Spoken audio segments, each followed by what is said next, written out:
అందరికీ నమస్కారం, మీకు నమస్కారం. అంతే. సో ఇప్పుడు నేను ఫస్ట్ ఆఫ్ ఆల్ నన్ను ఇలాగ ఇంటర్వ్యూ అని పిలవంగానే నీకు ఒక విషయం చెప్పాలి. ఒక ట్విస్ట్ ఇస్తా. ఇప్పుడు బేసిక్గా మీది థ్రిల్లర్ కాబట్టి ఒక ట్విస్టులతో ఓపెన్ చేద్దాం. మ్యాటర్ ఏంటంటే నేను అడిగా అనమాట, ఇంటర్వ్యూ చేయాలి అది ఇది అనగానే, ఇప్పుడు ఏముంటాయి గురు క్వశ్చన్లు అనగానే, there are 2 types of interviews అనమాట. సో ఒకటి ఏంటనంటే సినిమా గురించి తప్ప అన్ని పర్సనల్ గురించి, వాళ్ళ వెనకాల ఉన్న కాంట్రవర్సీల గురించి, ఇది ఇటు గురించి మాట్లాడే పంచాయతీ ఒకటి. సో అవన్నీ నేను ఇటు మాట్లాడతాను, సినిమా గురించి ఇటు మాట్లాడతాను. సో ఇంకొకటి ఏంటి అని అంటే అచ్చంగా సినిమా గురించే మాట్లాడటం. ఇప్పుడు సినిమా గురించి మాట్లాడాల్సింది వచ్చేటప్పటికి మనకి ఎట్లా ఉంటుందంటే, మీకు ఎలా ఉంది తనతో వర్కింగ్ ఎక్స్పీరియన్స్, నీకు ఎలా ఉంది ఆయనతో వర్కింగ్ ఎక్స్పీరియన్స్, ఈ కథ ఎప్పుడు చెప్పారు, ఏ లొకేషన్లో చెప్పారు, ఏమనిపించింది, ఇవి వస్తాయి క్వశ్చన్లు అని చెప్పి, ఇలా కాదు నేను సినిమా చూసి మాట్లాడతాను అని చెప్పాను. సో నేను సినిమా చూసాను అనమాట ఆల్రెడీ. అది పరిస్థితి. నేను సినిమా చూసా.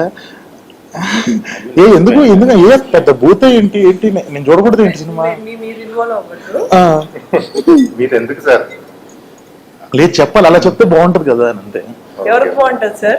నాకు బాగుంటది కదా, చూసాను. నేను ఎప్పటి నుంచి అడుగుతున్నాను, 1 month నుంచి అడుగుతాను, చూస్తానని. ఓకే. నేను ఇంకా ఫైనల్ కాపీ రెడీ అవ్వలేదు అని చెప్తున్నాను.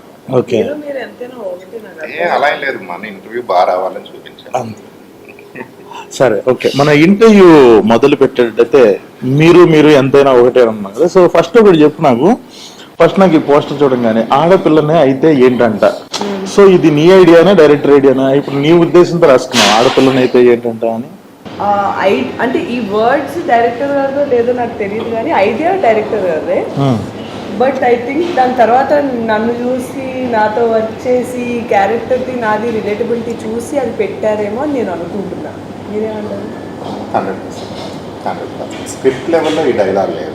Okay okay. అంటే ట్యాగ్ లైన్ లేదు. ఓకే.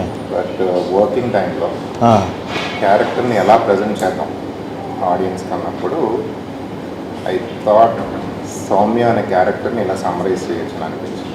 యాక్చువల్గా నిజం చెప్పాలంటే సౌమ్య గారు చాందిని కూడా అలా సమ్మరైజ్ చేయొచ్చు. Okay okay. సౌమ్య కన్నా చాందిని ఎలా డిఫైన్? ఆడపిల్లని అయితే ఏంటంట అన్నది సినిమా మధ్యలో సౌమ్య క్యారెక్టర్ని జనానికి ఎలా ప్రజెంట్ చేద్దాం అనుకున్నప్పుడు can we summarize her in a single line అన్నప్పుడు వచ్చిన ట్యాగ్ లైన్ అనమాట. But I have to say that it's just not Soumya's tag line, it is also Chandini's tag line. ఆడపిల్లనే అయితే ఏంటంట అన్నది it's also her tag line. So అయితే ఇప్పుడు మీరు ఒక్కొక్క క్యారెక్టర్కి ఒక్కొక్క నేను సరిపోనా అని చెప్పేసి వశిష్ఠ క్యారెక్టర్ పోస్టర్ కానీ, అశురెడ్డికి ఒకటి అదేంటిది నా బాడీ సూపర్ డీలక్స్ కదా, నా బాడీ సూపర్ డీలక్స్. సో ఇలా డిఫైన్ చేసుకుంటారు కదా. సో ఇప్పుడు ఫస్ట్ ఒక ఏవం అనే సినిమాని ఫస్ట్ లుక్ పోస్టర్ దగ్గర నుంచి ప్రొజెక్ట్ చేస్తున్న విధంగా దీన్ని డే 1 నుంచి మీరు ఒక ఫీమేల్ ఓరియంటెడ్ సినిమా లాగానే చూసారా? లేదండి, అంటే ఐ డోంట్ నో సందీప్, ఈ ఫీమేల్ ఓరియంటెడ్ థ్రిల్లర్ ఈ వర్డ్స్ తర్వాత వస్తాయి అనుకుంటా. నేను ఫస్ట్ రాసింది కథ. ఆ కథ రాసినప్పుడు నేను ఇంటర్వల్ బ్యాంగ్ ఇలా ఉండాలి, ప్రీ క్లైమాక్స్ ఇలా ఉండాలి, క్లైమాక్స్ ఇలా ఉండాలి అని రాసుకోలేదు. సౌమ్య, యుగంధరు, అభి, ఆషు అన్న క్యారెక్టర్ క్రియేట్ చేసుకుని ఆ క్యారెక్టర్లతో కూర్చుని భోజనం చేసి డైన్ చేసి వాటితో వాకింగ్ చేసి నా మనసులో ఇలా సో క్యారెక్టర్స్ని పూర్తిగా డైజెస్ట్ చేసుకున్నాను. So I know so much about Soumya. తన నానమ్మ నుంచి నాకు హిస్టరీ ఉంది. సో నేను కథ రాసినప్పుడు ఆ ఇనీషియల్ ప్రిమైజ్లోకి వెళ్ళిన తర్వాత what would Soumya do, what would Yugandhar do, what would ఆషుడు అన్న క్వశ్చన్ నేను వేసుకుని ఆ క్వశ్చన్ ఆన్సరే నా నెక్స్ట్ సీన్ అవుతా వచ్చిందనమాట. సో అందులో ఆ సీన్లు క్లియర్గా రావాలంటే clear definition of the character చాలా అవసరం. So character is a very diverse complex thing, but you have to condense it to something to a clear motive of the character. So ఒకలా చూస్తే కనుక ఈ ట్యాగ్ లైన్సే కాదు అవి, ఆ క్యారెక్టర్ మోటివ్స్ కూడా అవి. హారిక నా బాడీ సూపర్ డీలక్స్ ఎందుకు అంది అన్నది ఆ క్యారెక్టర్ మోటివ్ అది. అలాగే యుగంధర్ నేను సరిపోనా అన్నది హిజ్ మోటివ్ ఆల్సో. సో అలా వచ్చినాయి. అంటే ఒక రకంగా చెప్పాలంటే అలవోకగా వచ్చినాయి. నేను ముందుగా పోస్టర్ ఇలా డిజైన్ చేద్దాం అనుకుని చేసిన పని కాదు ఇది. దాని తర్వాత మన బ్రీఫ్లోని ఇట్లోని మార్కెటింగ్ టీమ్స్ ఇట్లా ఉన్నప్పుడు వాళ్ళకి ఇది నచ్చి సరే ఇలా చేద్దాం అని వాళ్ళు టేకప్ చేసి వాళ్ళ ముందు తీసుకెళ్ళి. సో నీకు వచ్చిన ఆ ఫస్ట్ ఒక మన ఇన్స్టింక్ట్ ఒకటి చెప్తుంది కదా, నువ్వు ఇప్పుడు నాకు మన ఇద్దరికి నెరేషన్ అయిన తర్వాత నువ్వు నాకు దాని నుంచి సో ప్రతి యాక్టర్కి ఆ కథ విన్న తర్వాత దీని నుంచి నా ఎక్స్పెక్టేషన్స్ ఏంటి, దీని తర్వాత నాదేంటి కెరియర్, నేను ఇప్పుడు ఇలాంటి క్యారెక్టర్ చేస్తున్నా, దీని తర్వాత నాకు ఇలా జరిగితే బాగుండు ఇలాంటిది అని చెప్పేసి నువ్వు దీంట్లోంచి ఏం చూసావు ఈ సినిమాలోంచి ఇప్పుడు నువ్వు చేయడానికి? I still remember basically narration అవుతున్న లెట్సే ఒక 60% 70% పాయింట్లోని is when I realize that I want to do this film. ఈ సినిమా చేయాలి అని నాకు ఆ టైంలో అనిపించింది. There are couple of unexpected points. మనం సినిమా ఒకలా వెళ్తుంది అనుకుంటాం. నేను చాలాసార్లు ఏంటంటే స్టోరీ నేను ఎలా వింటానో నీకు కూడా తెలుసు. సో అది ఇన్వాల్వ్ అయితే విజువలైజ్ చేసుకుంటున్నప్పుడు నాది ఒక ముందు నెక్స్ట్ 1-2 సీన్స్ ప్రెడిక్ట్ చేయడం ట్రై చేస్తూ ఉంటాను నేను వింటూ ఉన్నప్పుడు, ఇలా అవుతుంది అలా అవుతుంది అని. చాలాసార్లు చాలా ప్లేసెస్లోని కొన్ని కీ చేంజెస్ అవుతాయి, మనం ఎక్స్పెక్ట్ చేసింది కాకుండా ఇంకో విధంగా వెళ్ళేది. అది అసలు నా మైండ్లో ఉండేదే కాదు. అలాంటి అంటే వాటిని ట్విస్ట్ అనాలో అన్ఎక్స్పెక్టెడ్ రెవల్యూషన్స్ అనాలో ఏమన్నాలో తెలియదు, కానీ అవి అయితే జరిగేవి. అది నాకు చాలా ఇంట్రెస్టింగ్గా అనిపించింది. అండ్ ఈ అమ్మాయి క్యారెక్టర్ ఆర్క్ నాకు నచ్చింది. అంటే ఒక ఈగర్నెస్, అమ్మాయి ఒకరిని ఇన్స్పిరేషన్గా తీసుకుని వచ్చి ఎలా అయినా మార్కులు కొట్టేయాలి, ఎలాగైనా నాలో ఇంత సత్తా ఉంది నేను చూపించుకోవాలి, that eagerness to show her capabilities.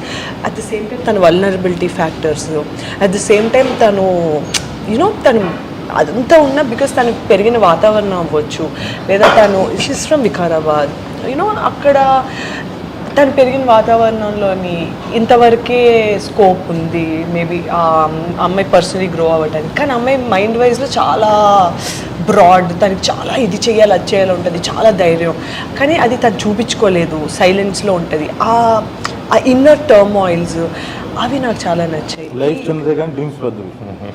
So అది తను how is she breaking it, అంటే లేదు లేదు లేదు అంటున్నా సరే వెళ్ళి చేయాలని ఏమనుకుంటారు అన్నది ఒక తెగింపు వచ్చేస్తుంది, ఒక పాయింట్లో తెగింపు వచ్చేస్తుంది.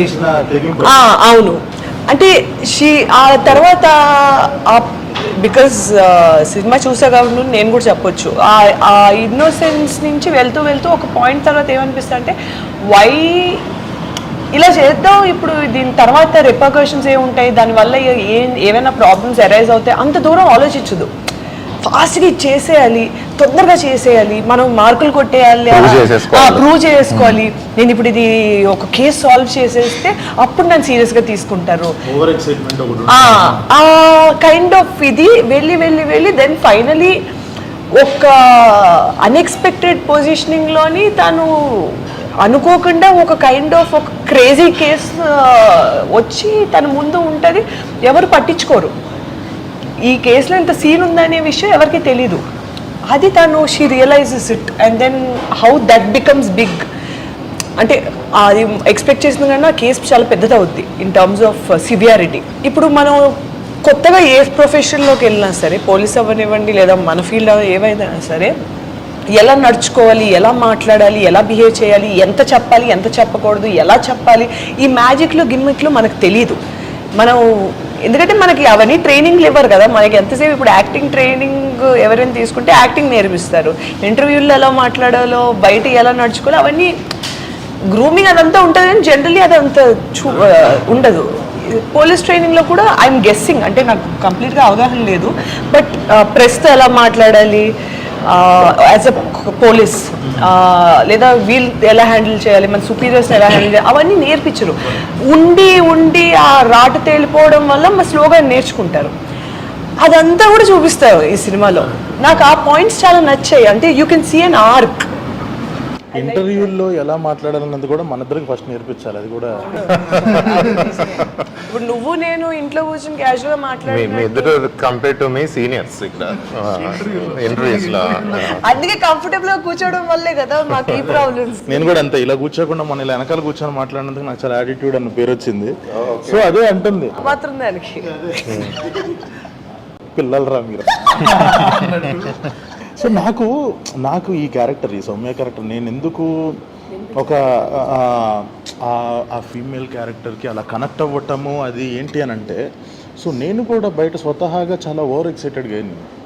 సో ఇది బాగా సుహాస్కి కానీ ఎస్కేఎన్ గారికి కానీ బాగా నాతో వర్క్ చేసేవాళ్ళకి వీళ్ళందరికీ తెలుసు. ఏంటి అని అంటే ఇలాంటి సిచ్యువేషన్లో ఎలా వస్తుంది అంటే, నేను బాగా ఒక క్యారెక్టర్కి ఎంపథైజ్ ఎందుకు చేసుకోగలిగాను అని అంటే, మనం ఒక కైండ్ ఆఫ్ రూల్ ఒకటి ఉంటుంది, నువ్వు ఇలా వెళ్ళాలి, ఈ టైంలో ఇది చేయాలి, ఈ టైంలో ఇది చేయాలి. నేను ఏదో ప్రూవ్ చేసుకోవాలన్న తపనలో నేను ముందే కొన్నిసార్లు చేసేసినప్పుడు కొన్నిసార్లు ఏమవుతుంది అని అంటే, సో ఒకవేళ అది ఫెయిల్ అయింది, మనం వేసిన స్టెప్ ఫెయిల్ అయింది అని అంటే ఆ ఫెయిల్యూర్ నువ్వు ఒక్కడివే అనుభవించాలి. సక్సెస్ అయిందని అనుకో, ఇప్పుడు ఈ అమ్మాయి వెళ్ళింది, సౌమ్య అనే అమ్మాయి వెళ్ళి తను ఒంటరిగా వెళ్ళి ఒకటి ఏదైనా సాధించింది అనుకో, yes we got a clue అని పోలీస్ డిపార్ట్మెంట్ మొత్తం అంటది, రాలేదని అసలు నేను ఎవడాలమన్నాడు అంటారు. ప్లస్ ఇన్హరెంట్గా తనకున్న ఇంకొక ప్రాబ్లం ఏంటి, ఆడపిల్ల అనేసరికి సరే నువ్వు ఉండమ్మా నేను వెళ్తాను, లేదా నువ్వైతే ఎందుకమ్మా నీకు ఇదంతా? నువ్వు ఇన్ ఫైల్ సెక్షన్స్ చూసుకో, మర్డర్ కేసు నీకెందుకు, తనకి ఈ అడ్డంకులు ఉన్నాయి కాబట్టి she more eager to prove herself. So ఆ చూపించుకోవడానికి ఏంటంటే ప్రోటోకాల్స్ వైలేట్ చేసేస్తుంది సౌమ్య. సో వైలేట్ చేసింది తప్ప ఒప్ప, సినిమా ట్యాగ్లైన్ అది కదా, ఏది తప్పు ఏది ఒప్పు. సో ఏవమ్మన్న టైటిల్ కూడా అందుకే అసలు ఏంటిది ఏవమ్మంటే ఏంటి నాకు ఇప్పటికీ అర్థం కాలేదు. ఫస్ట్ ఒకసారి అది చెప్పండి. ఎందుకంటే నేను నా ఆన్సర్ చేయలేకపోతున్నాను సార్. బయటికి వెళ్తే అవునా?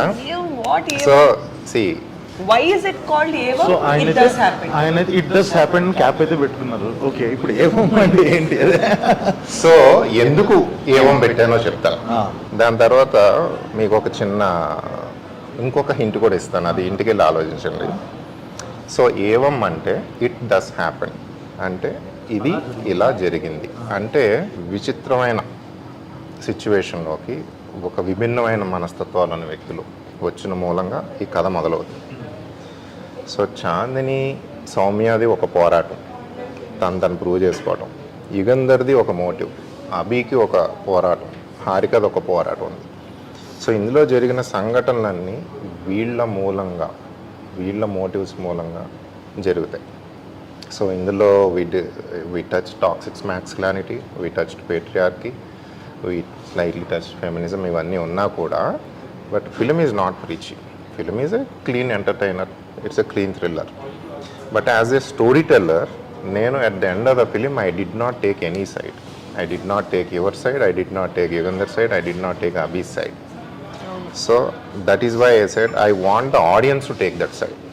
సినిమా చూసిన తర్వాత this is gonna be an entertainer, it's going to entertain you. Your 2 hours are not gonna be wasted, you will be entertain.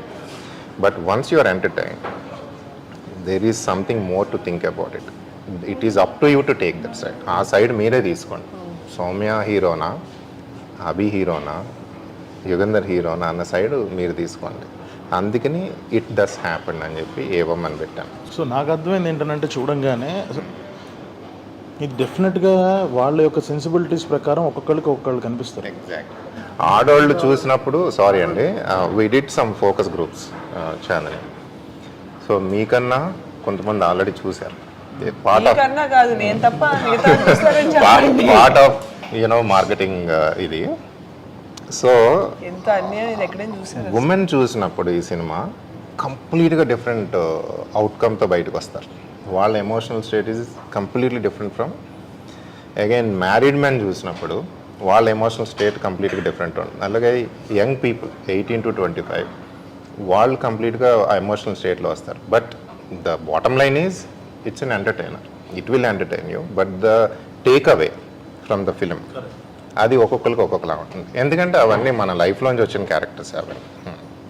మీకు ఒక పోలీస్ క్యారెక్టర్కి ఈ క్యారెక్టర్కి ఎందుకు దీన్ని పెట్టుకోవాలనిపించింది?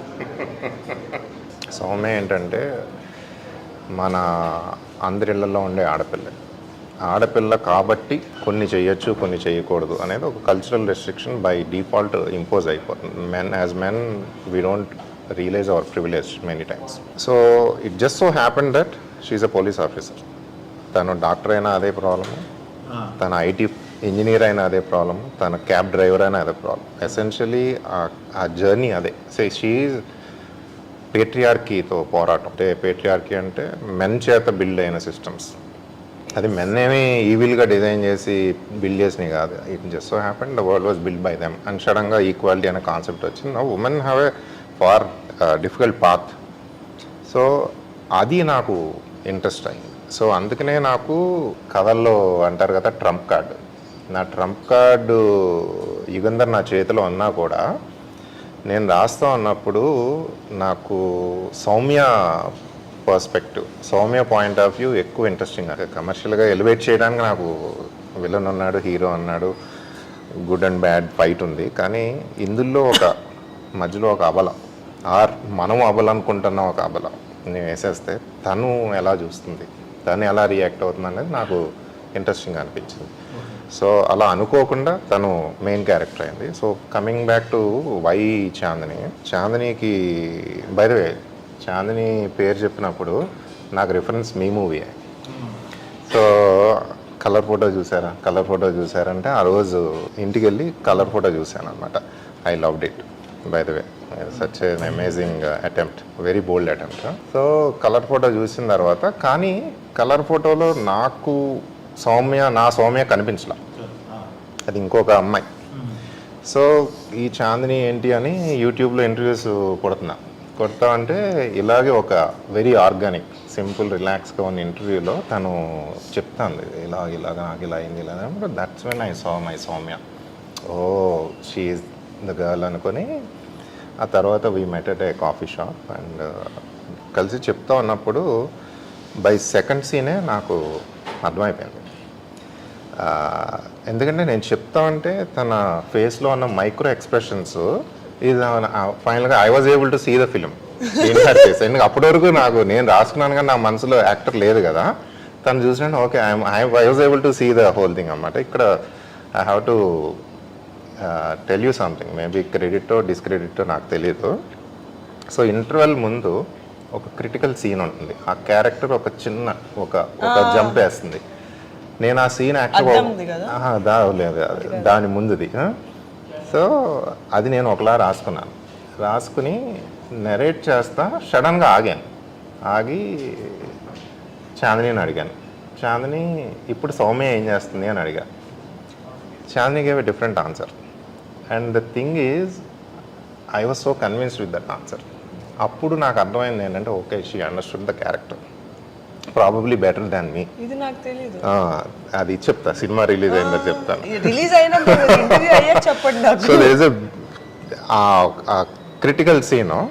I took her perspective, then I went with that. So that's the moment. If you ask me, ఈ commercial ఇది అన్ని పక్కన పెడితే how was you convince with Chandini అన్నదంటే that was the moment I was convince. Yes exactly.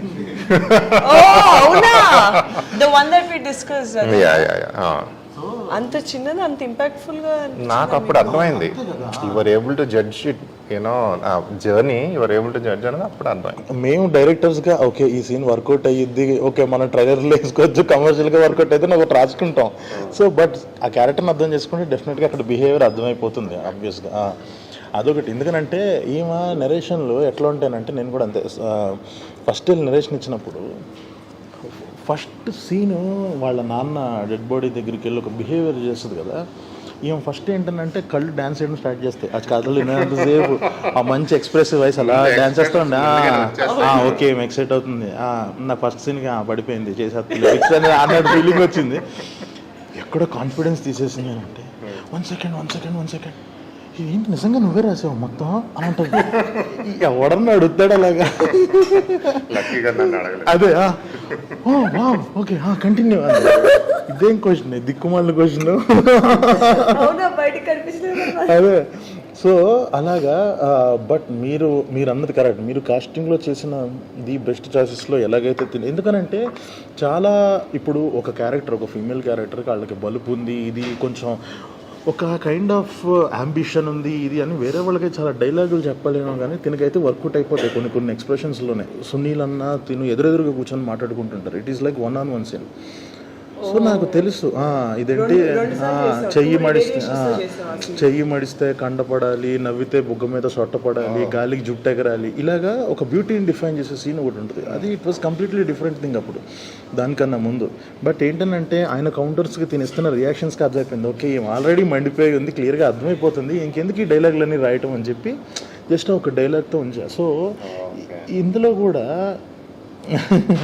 So అలాగా తనకి ఒక work out అయ్యింది కాస్టింగ్ పరంగా. మీకు కూడా చాలా సీన్లలో ఎంత అంబిషియస్గా ఉంది, ఎంత ఓవర్ ఎక్సైటెడ్గా ఉంది, ఎంత ఇన్నోసెన్స్ని కూడా కొన్నిసార్లు ఒక మనిషిని ఎంత హెల్ప్ చేస్తుందని అయింది. బట్ మీరు చేసిన ఇంకో బెస్ట్ డెసిషన్ ఏంటి అని అంటే వశిష్ఠ క్యారెక్టర్, యుగంధర్ అనే క్యారెక్టర్ ఫెంటాస్టిక్ జాబ్. అసలు అది తినేస్తున్నాడు, అసలు కనిపించినప్పుడల్లా అలా స్క్రీన్ మొత్తాన్ని తినేస్తున్నాడు తను అసలు. అంటే తన వాయిస్ కానీ, అంటే తను Kannada actor but still Telugu అంత బాగా డబ్బింగ్. ఎందుకంటే యాక్చువల్ డైలాగులు తెలుగులో రాసిమ్మనేవాడు, తెలుగులోనే చదివి తెలుగులోనే చెప్పేవాడు. సూపర్ అసలు. అంటే ఆ పవర్ కనిపించింది లాస్ట్లో 1-on-1 పడినప్పుడు, ఒక ప్రొటాగనిస్ట్కి ఒక యాంటాగనిస్ట్కి ఇలా పడినప్పుడు ఇద్దరు పోటీ పడుతున్నారు. 1-on-1 కాన్వర్జేషన్లు ఉంటాయి కదా మీ ఇద్దరికి. సో అది ఉన్నప్పుడు మాత్రం చాలా బాగా ఓకే, ఏదో చిన్న వీళ్ళిద్దరు ఏదో యాక్టింగ్ కాంపిటీషన్ పెట్టుకున్నారు, వీళ్ళిద్దరు ఏదో ఒకళ్ళనొకరు డామినేట్ చేసుకోవడానికి ట్రై చేస్తున్నారు అన్నది చాలా బాగా కరెక్ట్ చాలా బాగా చేశారు ఇద్దరు. ఇంకొకటి నా పర్స్పెక్టివ్లో ఈ సినిమా గురించి వస్తే, ఫస్ట్ నుంచి చూస్తున్నంతసేపు okay okay good good good okay వెళ్తుంది మంచిగానే అవుతుంది, కానీ నాకు ఇంటర్వెల్ చాలా మంచి హై ఇచ్చింది, ఫెంటాస్టిక్ హై అసలు. అంటే నాకు ఓకే నేను దీనికి ప్రిపేర్ అవ్వలే ఓహో అన్న ఫీలింగ్ వచ్చింది. సో నాకు ఇంటర్వెల్ దగ్గర నుంచి నేను చాలా చాలా అంటే ఒక గ్లూ అదేంటి అతుక్కుపోయి కూర్చుంటాము సీట్లు కానీ అంటారు కదా, అలాగా కూర్చొని ఇంక అప్పటి నుంచి నాకు సినిమా మీద ఒక పర్స్పెక్టివ్ వచ్చింది. ఓకే మనం ఇక్కడ నుంచి దీనికి ప్రిపేర్ అవ్వాలి సెకండ్ హాఫ్లో అన్న ఫీలింగ్ అయితే వచ్చింది. ఫెంటాస్టిక్ జాబ్ అండి, చాలా బాగా చేశారు. సో ఇప్పుడు మీరు చెప్పండి, ఇప్పుడు ఎలాగో ఇంకా రిలీజ్కి రెడీ అవుతుంది కాబట్టి ఇది చిన్న సినిమా అనుకుంటున్నారా పెద్ద సినిమా? మీ కైండ్ ఆఫ్ డెఫినేషన్లో ఒక చిన్న సినిమా అంటే ఏంటి? ఆ జానన్ ఒక రంగా డిఫైన్ చేసి పైకి తీసుకొచ్చిన వన్ ఆఫ్ ద యాక్టర్స్లో చాలానే కాదు. He's talking about small film ఏంటి ఇప్పుడు దీని పరిస్థితి. సో నిన్ను చాలా మంది క్వశ్చన్లు అడుగుతారు కదా, ఏంటి మీరు అన్ని చిన్న సినిమాలు చేస్తున్నారు, మీకు ఎందుకు పెద్ద సినిమా పడట్లేదు, కమర్షియల్ సినిమాస్ ఎందుకు రావట్లేదు? సో ప్రతి ఒక్కళ్ళకి ఇప్పుడు ఒక్కొక్కళ్ళకి ఒక పర్స్పెక్టివ్ ఉంటుంది, చిన్న సినిమా అంటే ఇది, పెద్ద సినిమా అంటే ఇది. అంటే పచ్చిగా చెప్పాలి అని అంటే జనాలందరి దృష్టిలో చిన్న సినిమా అయినా మనకి at that point of time మన అందరికీ కలర్ఫుల్ ఉన్న చాలా పెద్ద సినిమా, కెరీర్లో డిఫైన్ చేసే సినిమా అది. సో నాకు ఒకటి ఉంటుంది, ఒక స్టేట్మెంట్స్ ఇచ్చినా సరే మనకి తెలుసు మనం ఎంత బిలీవ్ చేసాం ఫ్రమ్ డే వన్ అప్పుడు. Correct, exactly. అంటే మనకు వచ్చిన బడ్జెట్స్ కానీ మనకు వచ్చిన కష్టాలు కానీ అసలు అలాంటి వాటితో మనకు అవుట్పుట్ ఇచ్చే లిటరలీ మా రిజల్ట్స్ అన్ని చూసి నేషనల్ అవార్డ్ తర్వాత వచ్చిన తర్వాత అట్లీస్ట్ నాకేమనిపించింది అంటే పడ్డ కష్టం అన్నిటికీ దేవుడు చూసి ఇచ్చినట్టు అనిపించింది నాకైతే. ఎందుకనంటే బేసిక్గా ఆ సినిమా వేరే వాళ్ళు చేస్తే ఇంకొంచెం బడ్జెట్లు అలా పెట్టి చేసేవాళ్ళు. ఎందుకనంటే మనందరం ఒక చిన్న షార్ట్ ఫిల్మ్ యూట్యూబ్లో అందరినీ ఫ్రీగా చూస్తారు, బట్ మేము ఏ రోజు అది ఓటీటీ అన్నట్టు చేయలే, పెద్ద స్క్రీన్ అన్న ఎక్స్పీరియన్స్ అన్నట్టు అది. కానీ so Chandini I'm jumping the gun here to answer your question Sandeep. చిన్న సినిమానా పెద్ద సినిమానా ఇదంతా రిలీజ్కి ముందున్న న్యూస్ అండ్ పర్సెప్షన్. ఒక్కసారి థియేటర్లోకి వెళ్ళి కూర్చున్న తర్వాత, ఒక్కసారి క్యారెక్టర్స్కి మనం హుక్ అయిన తర్వాత ఇట్ డజంట్ మ్యాటర్.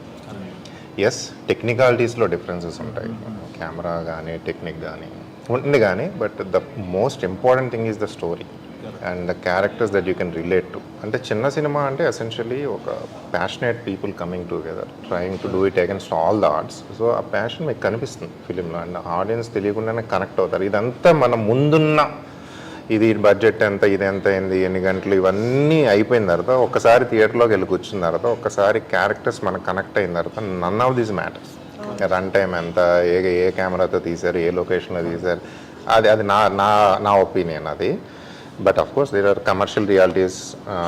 బడ్జెట్ ఎంత అని ఓటీటీ వాడు అడుగుతాడు, డిస్ట్రిబ్యూటర్ అడుగుతారు, యాక్టర్స్ ఎవరైనా అడుగుతాడు, ఇవన్నీ ఉంటాయి. కానీ all of this goes away once the audience connects to the characters. So I hope, sincerely hope, you guys are the champions of this segment కదా, మీరు డిఫైన్ చేశారు లిటరల్లీ. ఇది చిన్న సినిమానా పెద్ద సినిమానా అన్నది పక్కన పెట్టేసి మైండ్లోనే, is this an entertainer, is this an interesting film? డెఫినెట్గా. అంటే నేను కూడా బలంగా నమ్మేది ఏంటి అని అంటే, ఇప్పుడు నేను చేసిన అంటే అందరి దృష్టిలో నేను ఒక్క సినిమానే చేసినవాడిని, కానీ నేను ఎన్ని స్క్రిప్ట్ల మీద వర్క్ చేశాను along with too many directors, వీళ్ళందరి దాంట్లో నాకు ఈ సినిమా కొట్టిన సిక్సర్ ఏంటంటే చూస్తున్నంతసేపు మనం స్టార్ హీరోస్తో చేసినప్పుడు ఇప్పుడు జనాలు థియేటర్కి ఎందుకు వస్తారు అంటే యాక్టర్స్ని చూడడానికి రారు, వాళ్ళని వాళ్ళు చూసుకోవడానికి వస్తారు. ఓకే, అందరు సినిమాలకు వచ్చేది ఎందుకు, వాళ్ళని వాళ్ళు చూసుకోవడానికి వస్తారు. మనం స్టార్ హీరోస్తో సినిమా చేసినప్పుడు నేను రాసుకున్న ఒక గోల్డెన్ రూల్ ఏంటి అని అంటే, స్టార్ హీరోస్తో సినిమా చేసినప్పుడు స్ట్రెంగ్త్స్ని హైలైట్ చేయాలి, కొత్త వాళ్ళతో చేసినప్పుడు ఇన్సెక్యూరిటీస్ని హైలైట్ చేయాలి. ఓకే, నేను నమ్మే సిద్ధాంతం ఇది. పోర్టబుల్ కోట్ బాగుంది. సో కొత్త వాళ్ళతో can you elaborate on that? చెప్తా.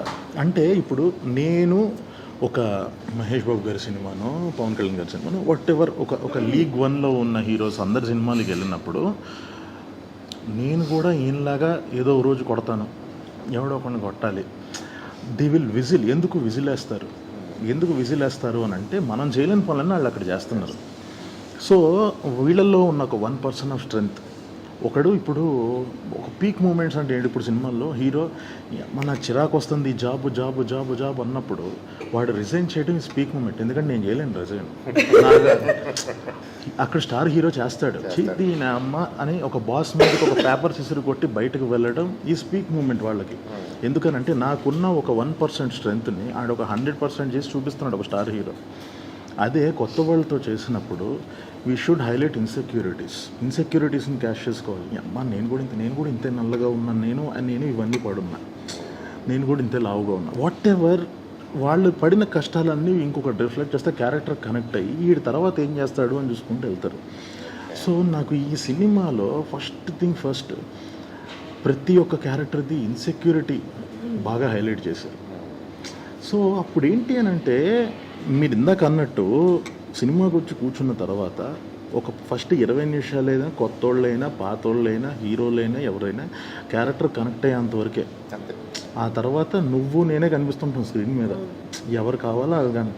సో ఈ సినిమాలో నాకు మై ఫేవరెట్ పార్ట్ వాజ్ ఒక లీడ్ క్యారెక్టర్ యొక్క బిగ్గెస్ట్ ఇన్సెక్యూరిటీని చాలామంది అబ్బాయిలు ఏ విషయంలో అయితే ఇన్సెక్యూర్ ఫీల్ అవుతారో అది ట్యాప్ చేసి the other side of it ప్రతి ఒక్కటి దాంట్లో. అంటే నాలో ఒక మంచి ఉంటుంది, చెడు ఉంటుంది. మంచి చెడు ఉన్నప్పుడు మనం సొసైటీ కోసం ఒక మారల్ ఇది అంతా మాట్లాడి అది చూపించేదంతా మంచి. మనలో ఒకడు ఉంటాడు, ఎదుటోడి మీద కోపం వచ్చినప్పుడు వాడిని కొట్టాలనిపిస్తుంది, కత్తి తీసుకొని పొడిచాలనిపిస్తుంది, కానీ మనం అది చేయలేం. సో ఈ కైండ్ ఆఫ్ విషయాల్ని, అంటే ఒక మంచికి చెడుకి మధ్య ఉన్న గీతాన్ని కరెక్ట్గా ప్రొజెక్ట్ చేసిన విధానం నాకు చాలా బాగా నచ్చింది. యా, సో ఇక్కడ కూడా how this film become a big film in second half అని అంటే, నేను ఇలాగే చేయలేకపోతున్నాను, నాకు ఇన్సెక్యూరిటీస్ ఉన్నాయన్న దాంతో మొదలయ్యి అమ్మయ్య నేను చేయలేదు ఒకటి చేస్తున్నాడు అన్న ఫీలింగ్ తీసుకెళ్ళారు మీరు. అర్థమైందా? So it became a star material. Last మనకి స్టార్ హీరోస్ ఏం చేస్తారు, నేను చేయలేదు ఆడు చేయలేకపోతున్నాను, స్టార్ హీరోస్ చేయాలి. సో లాస్ట్కి నేను చేయలేకపోయేది ఒకటి చేస్తున్నాడు, ఈ క్యారెక్టర్ కూడా నాలంటోడే, కానీ నేను చేయలేకపోతే వీడు చేస్తున్నాడు అన్నది మీరు తెలివిగా చూపించారు. ఓకే, వినటానికి భలే ఉంది. సో చెప్పండి మళ్ళీ బాగుంది, మళ్ళీ చెప్పండి అన్నట్టు. సో అదే అంటున్నా. Very well good, thank you. Yeah, so అలాగా ఇట్స్ టూ గుడ్, నాకు చాలా బాగా నచ్చింది ఇన్సెక్యూరిటీ. సో ఫైనల్గా నేను ఏంటంటే ఈ పాయింట్లో నేను చెప్పబోయేది ఏంటి అని అంటే, ఒక ఇన్సెక్యూరిటీస్ని మనం చేసిన ప్రతిసారి ఏ రోజు సక్సెస్ వదిలి వెళ్ళింది లేదు. జస్ట్ లైక్ బేబీ, ఇప్పుడు బేబీ చూసినట్టు, సో కలర్ ఫోటోలో కైండ్ ఆఫ్ ఇన్సెక్యూరిటీస్. బేబీలో ఒక ఫైనాన్షియల్ స్టేటస్, ఒక ఆనంద్ లాంటి క్యారెక్టర్ ఒకటి చూసే ఇన్సెక్యూరిటీస్. సో ఇలాగా యంగ్ బ్యాచ్ ఒక ఎదగాలి అనుకునే వాళ్ళు ప్రతిసారి ఇన్సెక్యూరిటీస్ని ట్యాప్ చేసిన ప్రతిసారి ఏ రోజు సక్సెస్ వదిలింది లేదు. సో డెఫినెట్గా దీనికి అది ఎస్ ఇది వర్కౌట్ అవుతుంది అని బలంగా నమ్ముతున్నాను. Thank you so much. Yeah, ఇందాక ఏవం గురించి ఇంకొక హింట్ ఇస్తాను అన్నాను కదా, ఆ హింట్ ఏంటో మర్చిపోయారు. సో ఈ వర్డ్కి ఇంకొక ఆరిజిన్ ఉంది. 4 లైన్స్ సింబల్, మన ఇండియన్ సింబల్, కాన్స్టిట్యూషన్ సింబల్. కింద ఏమని రాసి ఉంటుంది, సత్యమేవ జయతే, ఏవా ఏవం. సో ఒకసారి అది కూడా I'm just dropping A hint. ఆ మీనింగ్ కూడా సినిమా చూసిన తర్వాత ఆ మీనింగ్ కూడా కనెక్ట్ అవుతుంది. అదే ఎందుకు ఈ సాంస్క్రిట్ శ్లోకాలు ఇవన్నీ మీరు వాడాలనుకున్నారు? అలా అనుకోలేదండి, అనుకోలేదు టు బి ఆనెస్ట్. యాక్చువల్గా సెకండ్ హాఫ్లో ఒక థ్రిల్లింగ్ మూమెంట్ ఉంటుంది. సౌమ్య ఇన్వెస్టిగేషన్లో ఒక key moment and it's a true thriller scene, your quintessential thriller scene. So మేము ఇది ఎడిట్లో కట్ చేసుకున్నప్పుడు రఫ్ వర్షన్ మేము ఒక ట్రాక్ ఇంటర్నెట్లో తీసుకుని పెట్టుకున్నాం. సో నేను మా మ్యూజిక్ డైరెక్టర్ కీర్తన పెద్ద మార్చొద్దు దీన్ని, కావాలంటే విల్ బై దిస్ ట్రాక్, లేదంటే సిమిలర్ ఇవ్వండి నాకు, ఎందుకంటే అప్పటికి మేము అందరం కన్విన్స్ అయిపోయాం. ఎందుకంటే అప్పటికి 20-30 సార్లు చూసాం అందరం అదే ఆ ట్రాక్తో, దానికి ట్రాక్ కట్ చేసాం కూడా. వన్ డే తర్వాత షీ కాల్డ్ మీ, సెడ్ నేను అది చేయనండి అంటే, మరి అదేంటి ఏం చేస్తారు అంటే, నేను అక్కడ ఒక శ్లోగా పెడతాను థ్రిల్లర్ మూమెంట్లో, ఇదేంటి అంటే నో ఐల్ ట్రై. అప్పుడు ఇద్దరం కలిపి we did some research. So ఒక శ్లోకం దొరికింది, అందులో ఏవం అన్న పదం ఉంది అండ్ ఆ శ్లోకానికి ఒక మీనింగ్ ఉంది. ఆ మీనింగ్ యాక్చువల్గా reflects the psychology of both the characters, Yugandhar and Soumya అనమాట. సో అది యాక్చువల్గా ఆ శ్లోక పెడితే ఆ సీన్ ఇంకా స్పూకీగా వచ్చింది. నేను ఎప్పుడు ఎక్స్పీరియన్స్ చేయలేదు అది. అది కంప్లీట్ డిఫరెంట్ ఎక్స్పీరియన్స్ వచ్చింది అన్నమాట. సో దాంతో ఏమైందంటే it became literally the voice of the film towards the climax, it became the voice of the film.